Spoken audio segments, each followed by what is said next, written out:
And the Prophet ﷺ said that he comes with Al-Jannah, or not Al-Jannah itself, the likeness of paradise, the appearance of a paradise. And he said that his Jannah is actually fire. His paradise is actually fire.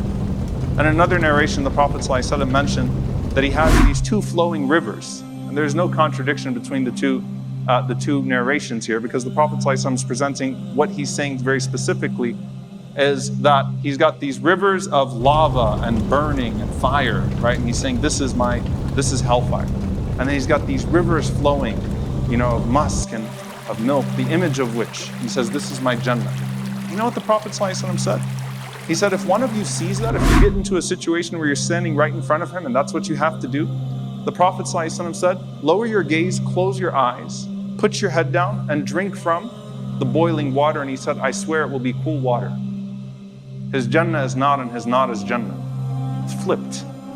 SubhanAllah, don't be deceived by what's being put out in front of you like that. And people have to ask themselves, what motivations and weaknesses Dajjal preys upon that could be within us. And this is what I want to end with. The deception of Dajjal cannot happen without the deception of dunya and the deception of the devil. Can't. The allure of dunya is one of zinatul hayat dunya, right? It has appearances, but we can't see past appearances. People become relegated to the material world. They can't see past it. And the promise of the devil is what? That the consequences are not going to be that bad. If you boil down the deception of shaitan, the deception of the devil is what? That the consequences of your deeds you should not think about, because it's not going to be that bad, right? The pleasure that you're going to enjoy right now is greater than any possible consequences you might face. That's a mindset, that's a weakness that's exploited and that grows. And so then the final piece of that is simply a presentation of what you want to jump into. And we have to resist as the world becomes shallower and our senses become more distorted, falling prey to that type of stuff.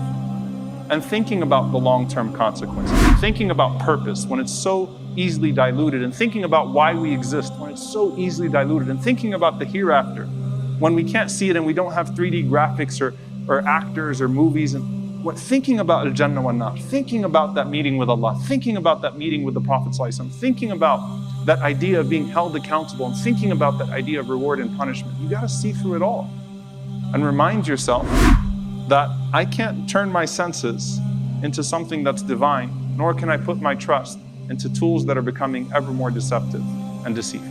May Allah protect us from all of the fitan that we are surrounded by, and may Allah subhanahu wa ta'ala allow us to develop that strong sense of faith and certainty that we see through deception, and that allows us to act in that which is pleasing to Him. And may Allah subhanahu wa ta'ala reward us for the best of our deeds and forgive us for our shortcomings. Allahumma ameen. أقول قولي هذا واستغفر الله لي ولكم ولسائر المسلمين فاستغفروه إنه هو الغفور الرحيم.